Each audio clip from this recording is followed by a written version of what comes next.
nagbalik ka. Gusto ko sanang sumali ulit sa liga. Kung papayag kayo. Well, you made the right choice. Spin, siya nga pala si Blade yung gusto kong ipakilala sa'yo. Siya naman yung bago natin kasama sa liga. Lusot yung kamay ko. May kapangyarihan din ako. Kuya? Mish, Okay ka lang ba, kuya? Bakit parang sinasaya mo? dahil magbabago na ang buhay natin, giginhawa na tayo. Bakit? Paano? Pangako ko sa'yo, hindi na tayo maghihirap. Pare, kailangan ko makilala kung kanina napunta ang puso ni Lea. Bakit? Gusto kong protektahan ng taong may hawak sa puso ni Lea. Masama kang magpuyat. Ang puso mo. Okay lang ako, tita. Total, magaling na naman ako. Kap, ano naman gagawin mo kung malaman mo kung nakanino na yung puso ni Lea? Eh, hindi naman si Lea yun. Kahit na, Bobby, hindi lang ang nabubuhay na bahagi ni Lea sa mundong ito. Gagawin ko ang lahat para protektahan yun. Wala nang magbubukas sa inyo dyan. Oh? Wala nang nakatira dyan. Lumipat na ng Canada. Ano ba yan, Kap? Mukhang dead end ka na.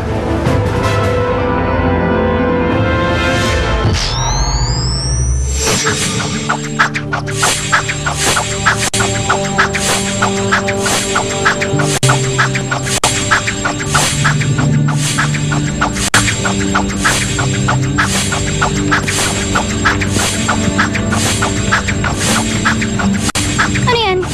Trumpo? Yan yung panlaban mo? Yabang nito ah. Hoy, huwag mong minamalit yung trumpo ko. Di mo alam kung ano nagagawa nito. Kahit ano pang gawin yan, for sure, wala yung binatbat sa sword ko. Ah, ganon.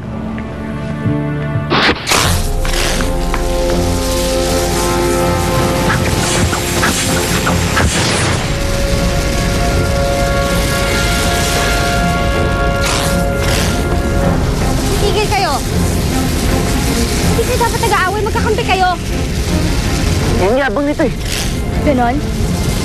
Blade, papatida kita. Ikaw rin, Spin. Mag-base ka na. Lakad na!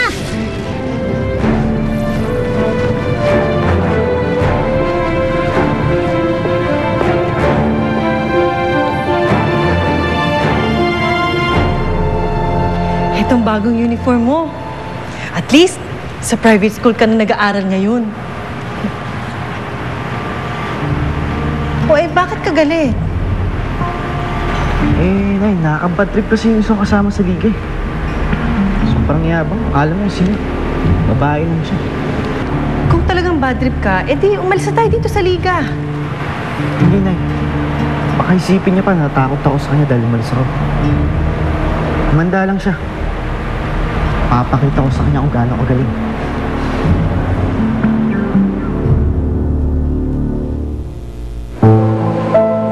Alam mo, Kap, may dahilan din kung bakit ikaw si Captain Barbell. Para mailigtas mo yung mundo. May dahilan din kung bakit namatay si Lea. Para may mabuhay siyang iba. Ano ba sinasabi mo? Ting, tanggapin mo na yung nangyari. May dahilan din naman kung bakit nagkita tayo ulit. Yan yung para masabi ko sa yung let go. Let go na, Kap.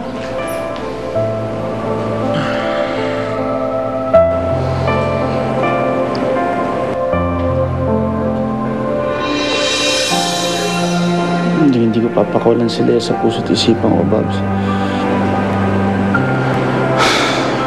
Kung ganun, hindi ka sasaya.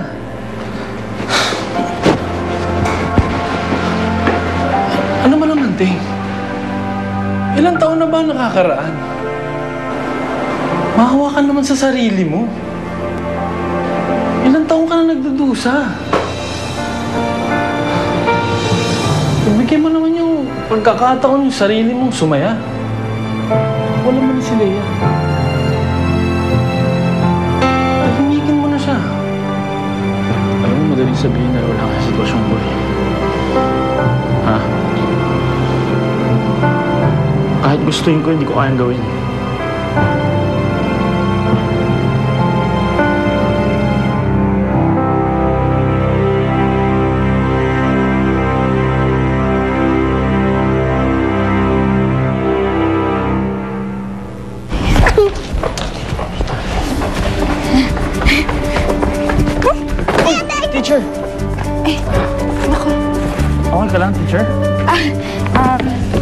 okay lang. Marami lang trabaho, pero okay naman ako.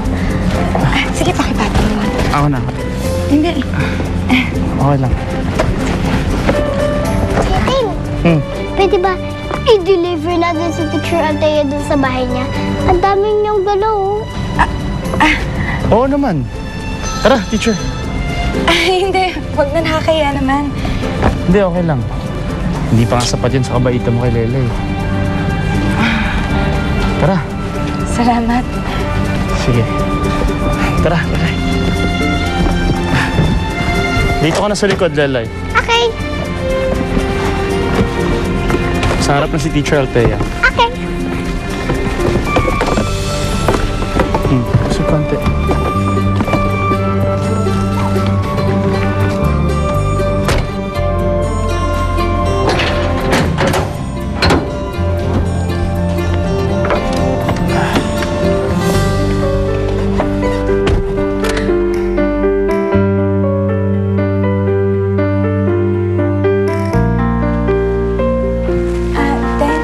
Pakilapag na lang dyan. Althea? Salamat, ha? Althea, ikaw na ba yan? May mga bisita ka pala. Tita, estudyante ko po si Lelay. Tapos, kuya naman niya si Teng. Tinulungan lang nila ako. Magandang araw po. Magandang araw. Sana po. Nakakatuwa, ang cute-cute. Uy, sige, maupo kayo. Kukuha lang kami ng nainom ninyo. Huwag na po. Okay lang po kami. Kuya Ting naman, no, nauwong na ako. Pwede ako sa juice. Ang cute-cute ng batang ito. Sige, maupo kayo. Sige, upo na lang kayo. Ikaw talaga. Kanina ka pa ba nauuhaw?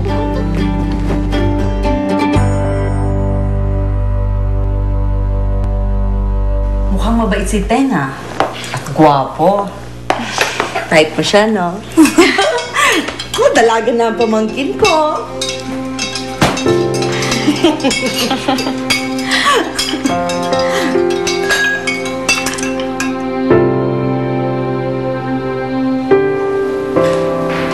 Well, hey. Magandang araw. Sino ka? Ako si Teng. Ito naman si Lelay. Mga kaibigan kami ni Althea. Ako si Cristel. Pinsan ako ni Althea. Hindi ko alam na may mga hot friends pala si Pinsan.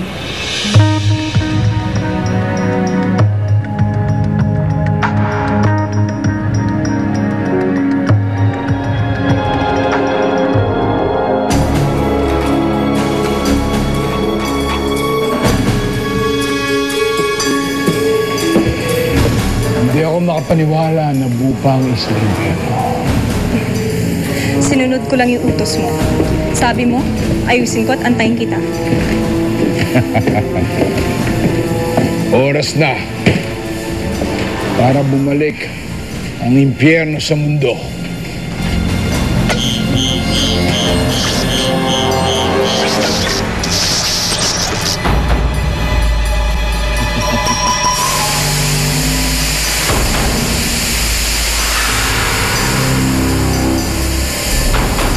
Ha ha ha ha ha ha!